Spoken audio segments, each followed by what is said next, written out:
So next up we have Jamey Fidel, who we heard from this morning. Jamey is General Counsel and Forest and Wildlife Program Director at Vermont Natural Resources Council. He has a Bachelor of Science from the University of Vermont and a law degree and master's in environmental law from the Vermont Law School.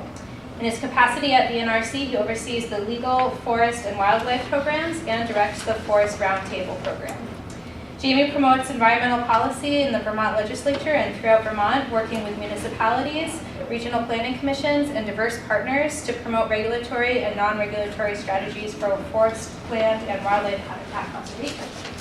And his talk is on subdivision and land use change at the municipal level and analysis of trends and strategies for maintaining intact forests in Vermont. Great, thanks. So I wanted to just take the brief time that we have just to share some recent research results with you on subdivision trends at the municipal level and then talk about some strategies that are being developed to keep forests intact. So just very quickly, just some background data that, while close to 80% of Vermont's forest is forested, actually forest cover is declining for the first time in kind of a long period of time. And sorry that this didn't convert over. Certain data shows that we lost about 0.5% of forest cover on an annual basis over a number of years. That was some data that came out of satellite imagery. In Chittenden County alone, over I think like a 7-year period, lost 4.5% of forest cover. So if those statistics are true, then we're starting to see a loss of forest cover for the first time in kind of a long historical period. And kind of with that loss of forest cover, we also have fragmentational forest, which I think is a concept that's probably familiar to all of you. And so this increases the number of parcel owners, which leads to subdivision. It's usually what happens when we're converting forest land. It's not the only driver of conversion, but one of the main ones in Vermont. And we see the infrastructure development that goes with subdivisions, roads, and infrastructure. We know we're creating more parcels in Vermont. Here are just some statistics for you to consider, and also that housing development on undeveloped forest land is increasing. So I shared this statistic this morning based on some research that we've done that large parcels, we're actually losing the acreage that's in large parcel delineation because of dwellings that are not associated. So we're losing our undeveloped status of larger parcels.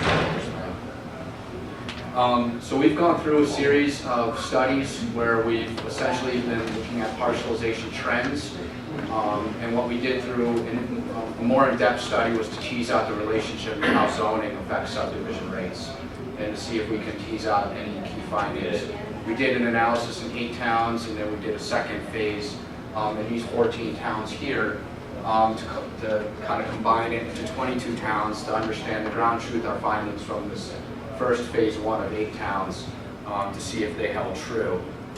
And we looked at the degree to which Act 250 applies to subdivisions, implications to the use value appraisal program, and we also did some spatial analysis in 4 case study towns and how much subdivision was penetrating intact habitat or forest blocks. And what we found is that in the 14 case study towns in kind of this phase 2, that we had over 1,500 lots created from over 500 subdivisions on a total of over 46,000 acres of land being affected. And if we combine the phase 1 and phase 2 of the 22 towns, we had close to 2,750 lots created from 925 subdivisions over an 8-year period, affecting quite a decent amount of acreage. So that's 22 towns, and we know there's over 250 municipalities, so that's not saying that the development in these towns, and this was a range of towns based on some that would be in areas that are experiencing high levels of growth, and then those that were kind of delineated as those that are more rural communities. So anyway, quite a lot of subdivision actually happening during the study period. Granted, the markets were different than what they are now. That was a little more of the economy was kind of humming more during our study period, so we do need to consider that. A real key finding is only 1% to 2% actually of the subdivisions triggered original jurisdiction under Act 250. That means that the subdivision was large enough to trigger Act 250. Okay, about 10% of the overall subdivisions went through Act 250 because they had continuing jurisdiction, meaning there was a project there that already fell under Act 250, and then there was more development associated with it. So 10% of all subdivisions did fall under Act 250, but the key is that basically new subdivisions, by and large, are not being designed large enough to trigger Act 250. And for a while, there was this statistic out there that 40% of development falls under Act 250. At least for subdivision development, we're finding that that's not the case. It's a very small percentage. So what does that mean? Local municipalities need to essentially take responsibility if they want to influence the subdivision activity in forest land. So we found the average subdivision resulted in between 2.1 and 3.9 lots. That's why it's not triggering Act 250. It's kind of incremental. The vast majority occurred in our rural residential zoning districts. So for those of you who are familiar with kind of different zoning districts we have in Vermont, rural residential is kind of like a catch-all where a lot of growth usually happens. It's not a conservation-related district. It's kind of like ag residential or rural residential, very common term for a district where you usually have homes and development occurring. And so we found, percentage-wise, that the vast majority of subdivisions in the acreage affected were located within these rural residential type districts.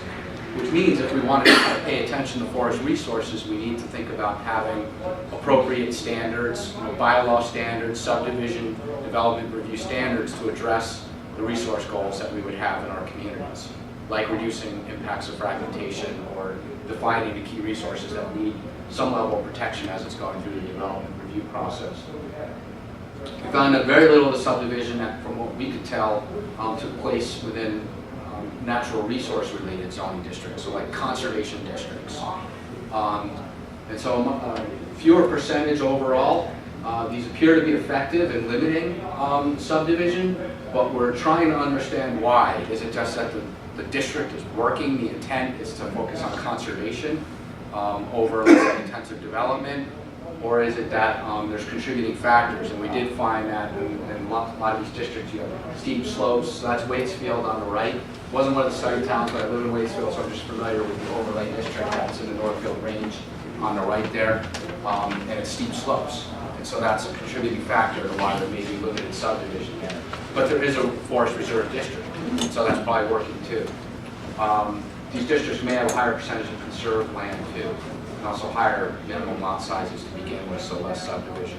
So we're trying to tease out the factors there, but just what we can share is we did quantify a much lower rate of subdivision in those kind of districts. So communities should be looking at utilizing these districts where there are important resources. We also found that based on spatial analysis, there's 4 phase 2 communities, that between 50 to almost 70% of the subdivided acres were within wildlife habitat blocks. What we found though is there's not a much smaller percentage, like 5%, we're actually penetrating in a core area of a forest block. A certain delineation into the forest block. So it's a lot of nibbling around the edges. Subdivision increased the number of parcels potentially eligible for current use. You can see here, so we're taking like 100+ acre parcel, and then before subdivision, all 97 parcels that we studied were eligible for current use. But after subdivision, we had a lot more parcels that were eligible. Met the 25 acre minimum threshold for enrollment. So subdivision increasing the amount of parcels that are being enrolled in current use, we're decreasing the amount of overall acreage though that's eligible. So this is why I think we're seeing some administrative strains on current use administration, is partially because of subdivision, and partially because the program is successful and more people are enrolling. So I'm going to just kind of move on because I'm going to leave a bit of time for questions. So we know Act 250 plays a nominal role. Municipalities need to address the situation themselves, and we need to pay attention to what's going on in rural residential type districts. Natural resource and conservation type districts appear to be working better as far as controlling subdivision. Just kind of strategies that are being developed. Forest Fragmentation Action Plan that we've developed with regional planning commissions, professional planners, and natural resource experts. It's available on our website at bnrc.org. Came up with 9 priority strategies to address fragmentation. And you can read these here. They're based on planning and zoning, conservation programs, general education, and then advocacy related to legislative changes. So I encourage you to take a look at this forest fragmentation. The report actually goes much more in depth on all of these strategies and outlines the kind of actions that need to be taken. And then just a couple other available options for you if you're interested in influencing local decision making to deal with the issue of forest fragmentation. We have this available, either hard copy, get in touch with me, or you can download it for free on our webpage. It kind of provides an overview of regulatory and non-regulatory strategies for them, how to handle the issue of fragmentation at the local municipal level. And it gets into a lot of the issues which we talked about before, of how to set up a conservation district and an overlay district, or this kind of standards you would need in a rural residential district to reduce fragmentation. And then we also have the community plan toolbox that we've created, which is basically an online resource where you can actually become familiar with land use applications, how the statutes work, and basically how to set up these strategies for dealing with forest fragmentation. That's available on our website as well. So I will leave it with that. See if there's any comments or questions. Now, question. So when you say development, is that purely residential development you're talking about? This is subdivision development. So not all forms. We didn't look at all forms of development. Yeah. Just subdivision. Basically, homes, single-family homes, or that are being created. Jamey, if you were to do any sort of advocacy legislative-wise for language that would strengthen a municipality's motivation to have stronger bylaws to address these issues, what would that be? I mean, we know about the Act 250 thing, but we should point out the issue is really at the local level. Yeah, unfortunately, the authority's there for communities to do a whole lot. I mean, there's already pretty rich. So the authority is there, but the political will, the time that it takes, the volunteer boards, dealing with balancing property rights with kind of controlling growth, those are the hard parts of the equation. We've worked with a number of towns that have been very aggressive about doing the right thing. Brandon's one example where they're going to do a wildlife overlay district, basically promote connectivity between forest blocks. But they didn't do enough general education with the citizens in the town, and there was a lot of pushback, and they weren't able to move it forward. So it's that kind of building steps, building the awareness about why these resources are important, and then kind of working through the process of trying to get the regulations implemented. But it's a lot of the political will and balancing of property rights and growth control. That's the hard part. But it's not that there isn't authority. there's authority there, but we're not being called to do it. More communities are doing it, but there's not a mandate to do it. Right, exactly. Bill? Jamey, is it the 9 or 10 lot minimum in Act 250 that's the sticky point here? If you're in a community that has zoning, which is 80% of towns in Vermont, then you need to have 10 or more lots to trigger Act 250. So we're seeing below that threshold. I mean, let's face it, most developers who are doing multi-lot subdivisions know exactly how to avoid Act 250.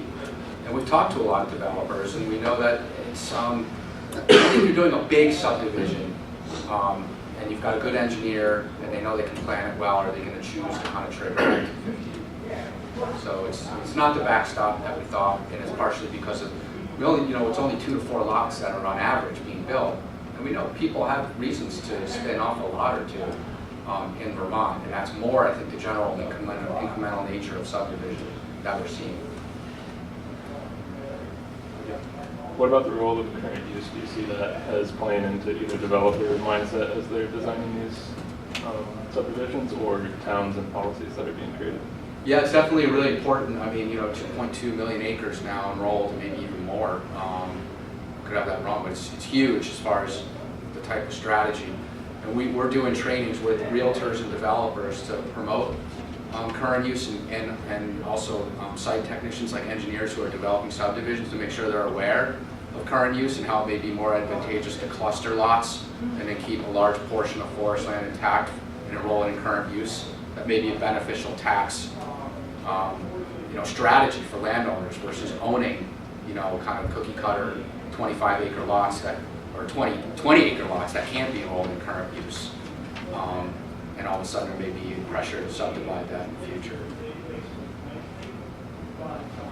You feel or what do you feel is the best strategy for fighting fragmentation? Is it to work through the towns, or is it to strengthen Act 250 or make it, get rid of the 10-unit threshold that they passed in 1970, and they basically said that anything else is fine with us. They're like, but here we are 45 years later, and we're seeing the impacts of fragmentation. Do you think the legislature is sensitive to this issue, or is it better to work through the towns? They're starting to become aware. There's going to be legislative attention to it this next year with a report from Commissioner Snyder on ways to address forest fragmentation. But I think it's going to be a real political challenge to get Act 250 strengthened. It always is. And so probably the best momentum is working with willing towns until Act 250 is strengthened to address forest fragmentation.